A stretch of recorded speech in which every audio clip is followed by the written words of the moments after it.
Hello, freedom fighters, and welcome to 2023. Now, hello, David. Welcome. George, Happy New Year. Happy New Year. Yes, so 2023. We've hit 2023. Lots of exciting things happening. One interesting thing is the rental crisis has gotten worse, so which is fascinating.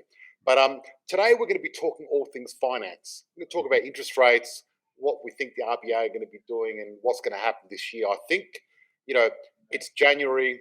We're back to work now. We're ready to kick some butt, and I think it's time everyone got into gear, started looking at their goals, and started kicking ass. Also, I've got a great announcement that I'm going to be sharing later on. So, and guys, if you got any questions, if you're watching live, please type in hashtag live. And the people watching the replay, type in hashtag replay. That way I know you're watching, because it's good to know what content's good, what's bad, and what you're enjoying. So, David, what's the state of play for 2023 when it comes to interest rates? Good question, George. Good question. And I've been having a big think about this one as well. And you and I are back at work, but the Reserve Bank's taking the month off, as they always do in January. So we've got a bit of breathing space. But look, I think the reality is that interest rates are probably likely to rise a little bit in February this year, and potentially maybe one more in March. But a lot of the data is saying that towards the middle to the end of this year, we're going to start to see some flatlining and even some potential rate reductions in the middle part to end of 2023, which is good news for everybody.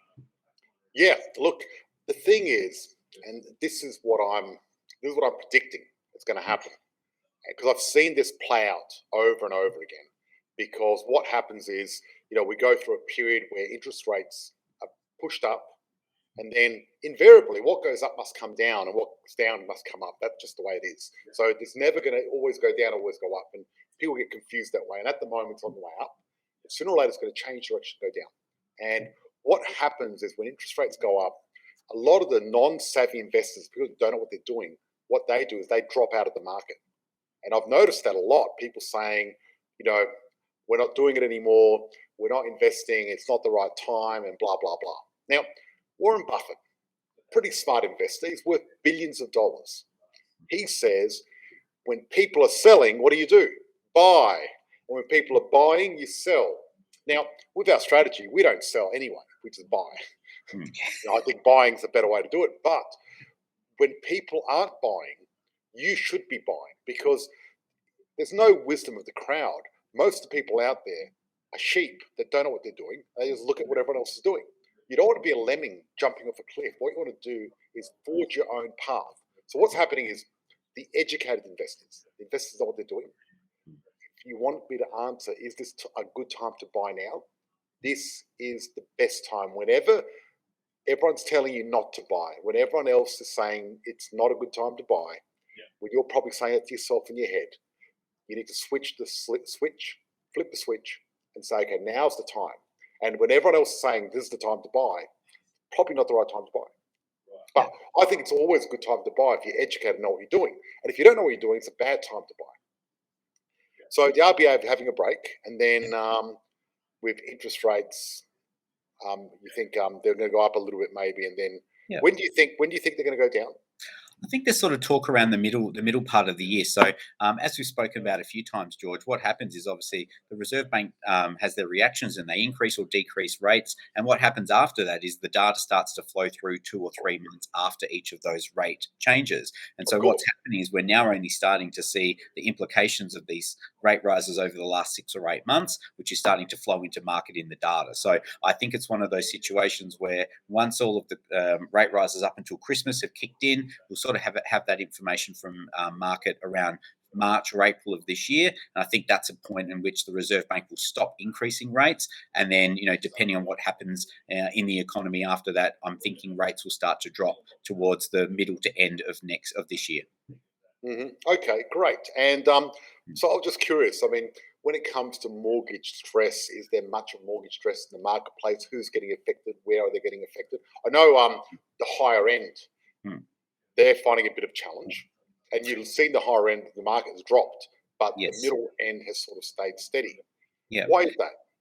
Yeah, I mean, I think the higher end What we're seeing at the moment, which is interesting, is so many mortgages were fixed in interest rates when COVID hit because the fixed rates were so cheap.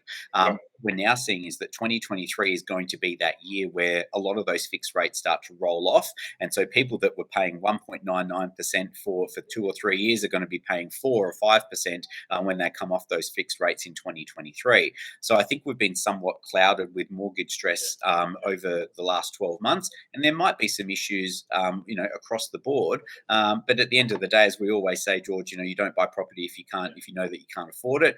So the people that are mortgage stress are the people that probably shouldn't have bought property in the first place. Totally. And I could see it, it was like a crash waiting to happen when you had all these people in Melbourne and Sydney Yeah. and actually in all the cities going to auction for owner occupiers and just going nuts and going overboard. Because what was happening is because we had a lack of property, Mm. people were missing out. So people just kept putting their budgets up to the point where they stretched themselves way. And this is the deal though. Your owner occupier is not an investment. Get Mm. that. Remember that, and repeat after me, everyone watching this. It is not an investment. An owner occupier is a liability. And look, it's great to have an owner occupier. Is great to have, like having a nice car or a Porsche or Ferrari is, but it's not there to make you money. It's costing you money. So I did rent vesting for a long time, and at the moment, it actually costs double in Sydney and Melbourne now, 2 times more to own than to rent, Hmm. which is crazy.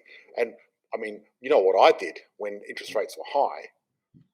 That was a while ago now. Before, right, what I did is I actually rented on the beach, and interest rates were high. My landlord subsidised my rent by 150 grand a year. It's costing him 3 grand a week, and I was paying 1 grand a week. He was like, "Thank you very much," living like a king. While he Beautiful. was off working, 60 hours a week in the city and Yeah. living there in some apartment, Mm. and his holiday house, I was renting, having a ball. Yeah.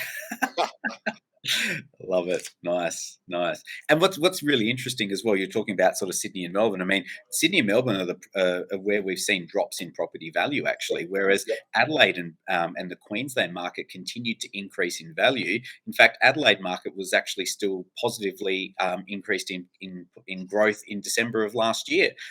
So we just in the right areas, in the right markets, you sort of don't have that massive downfall or falling off the cliff like you do in Sydney and Melbourne sometimes.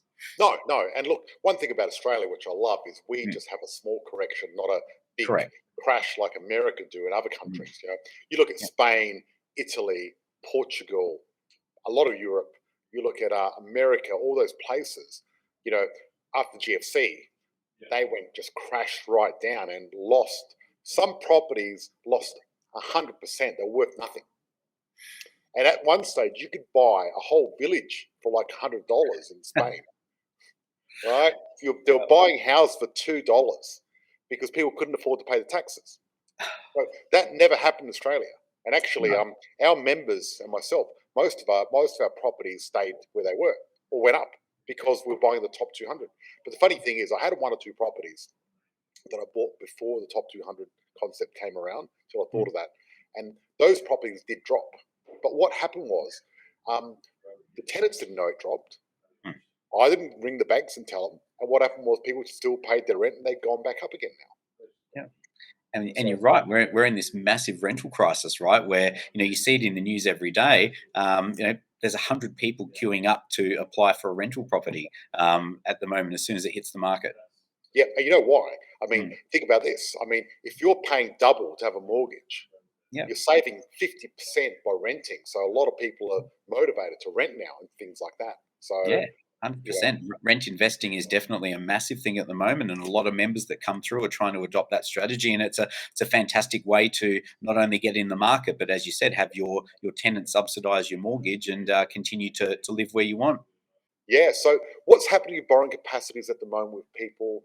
How people are getting around the, the market tightening and things like that at the moment? Yeah, it's a great question, George, and obviously with interest rates rising, we have seen about a 25% drop in borrowing capacities across the board, and that's just a natural thing that was always going to happen. But what we do to get around that to some extent is we look to utilise other banks and lenders that might have a little bit more of a liberal way of approaching serviceability. So certain lenders that accept more levels of rental income than others, negative gearing and tax deductions that make it easier for investors to continue to grow their property portfolio. So they're the sorts of things that we're doing, and that's what we teach as part of our program when the clients come through. And at the summit was a fantastic example of showing your clients exactly what the differences are between every different bank around what you can borrow based on the exact same set of data. So it's all about being strategic to continue to build that property portfolio.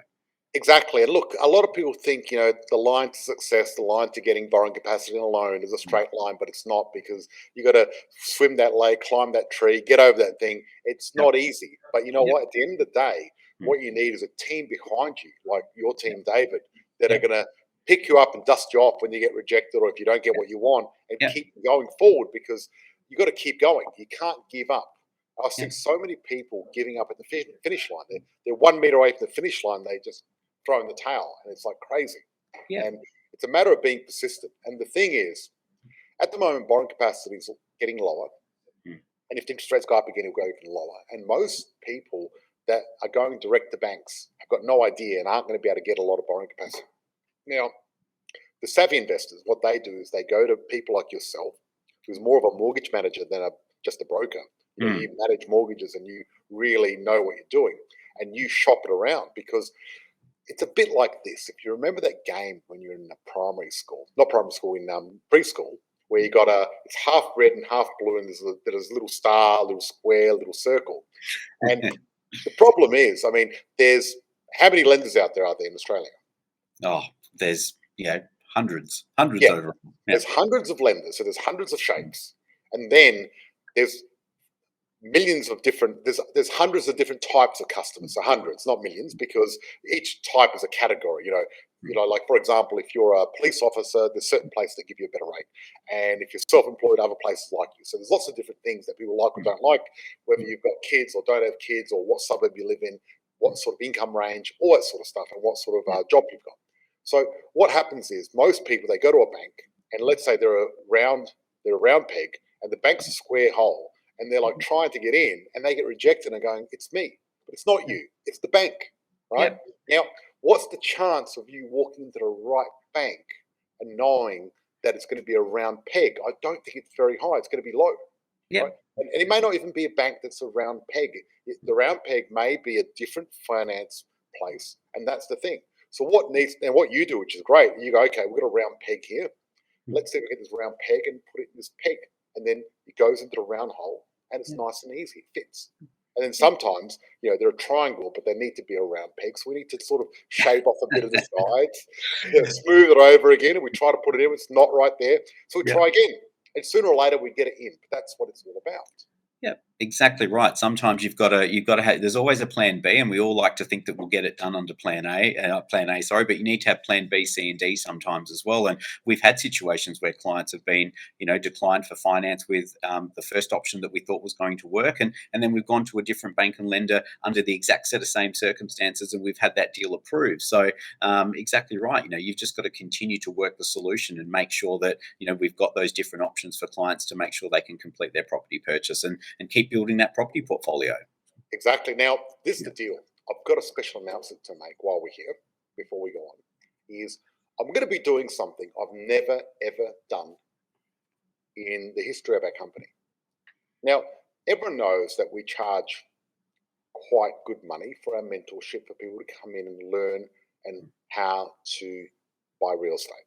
And the fact of it is, we've had some great successes. We've created hundreds and hundreds of millionaires in Australia. And we've got thousands of people that have gone through the program, and they're super successful and super grateful. And now a lot of people have been sitting on the fence and going, what do we do? What is it all about? How does it work? So I've decided to actually open the doors and give people access to behind the scenes and what we actually do. So I'm going to be launching a 5-day test drive. in a couple of weeks. I think it's next week or the week after. And the 5-day test drive, what's going to happen is we're going to invite you in. It's going to cost you nothing, zero. We're going to invite you in, and we're going to show you what we do, how we do it, and we're going to teach you. I'm going to be teaching you how to invest. And what I've done is I've asked Robert Kiyosaki to give me a bit of a hand, because this is the first of the first. And Robert's going to come in on one day as well and help doing this stuff. So, guys, who's interested in learning from myself, my team, and Robert Kiyosaki for 5 days, doing a 5-day test?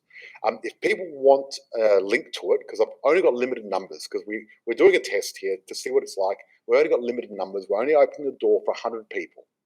And we're going to be prioritizing people that are actually, part of our membership group and things like that. So, guys, if you're interested in actually doing a 5-day test drive and experiencing what it's like to work with me, type in #test drive, and my team will reach out to you and give you a link so you can pre-register when we do the launch in the week or two. So, guys, book me in. Always, George. Hell yeah, that's great. Type in #test drive. My team will reach out to you, and what will happen is, I'll tell you what, this is going to be very exciting. If you want to succeed in real estate this year, if you want to make a change, then this is the thing you need to do. This 5 days that you spend with me, Robert Kiyosaki, and my team, is going to serve you for the rest of your life. And the good thing is, after 5 days, and you might be saying, why are you doing it for free? I'll tell you why I'm doing it for free.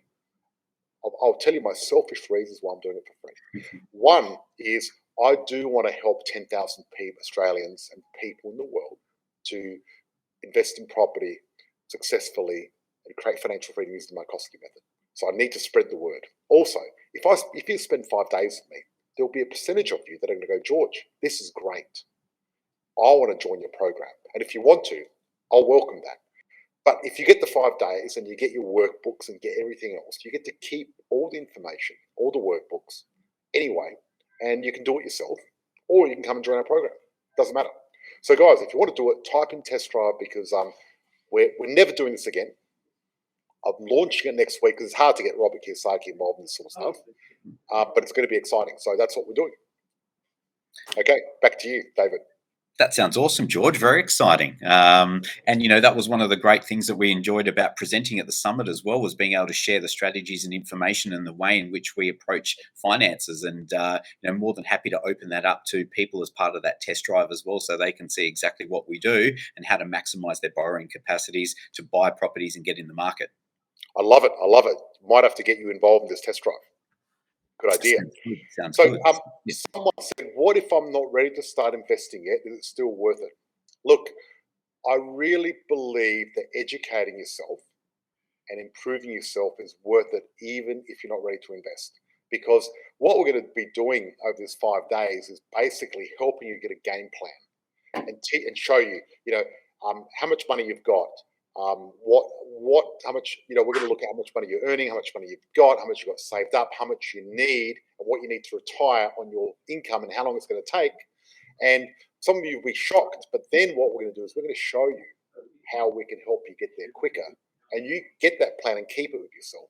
And when you're ready to invest, you've got the plan, because this plan was the only plan you need for the rest of your life. Imagine getting a plan and you never need another overlapping plan, because this is it, mapped out. Because I've done this thousands of times, so I can write these maps out for people really easy. And what we're going to do is we're going to set up a special Facebook group, so you get into the group, you ask questions, and we'll be online actually coaching you through it and getting it to the next level. This is the most amazing coaching and information you're ever going to get.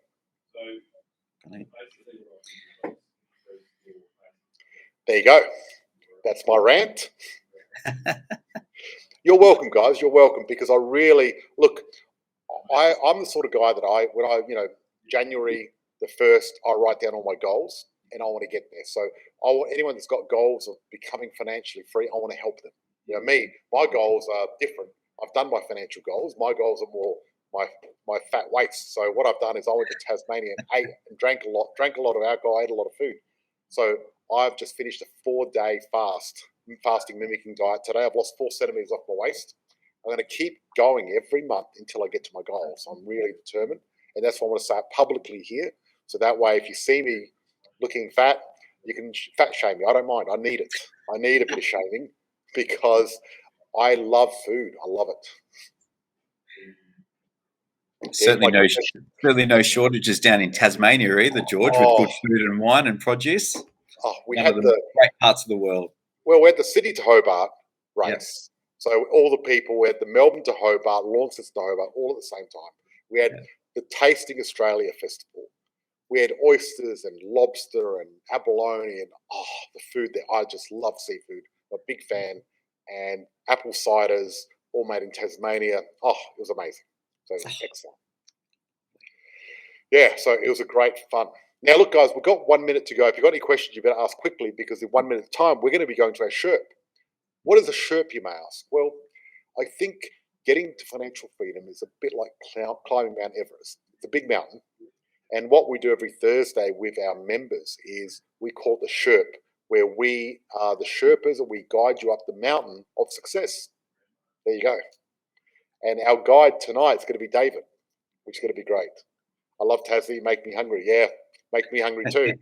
But too bad I've closed my window. So there we go. So guys, I just wanted to say thank you so much for joining us. It's great to have that many people join us tonight, which is exciting.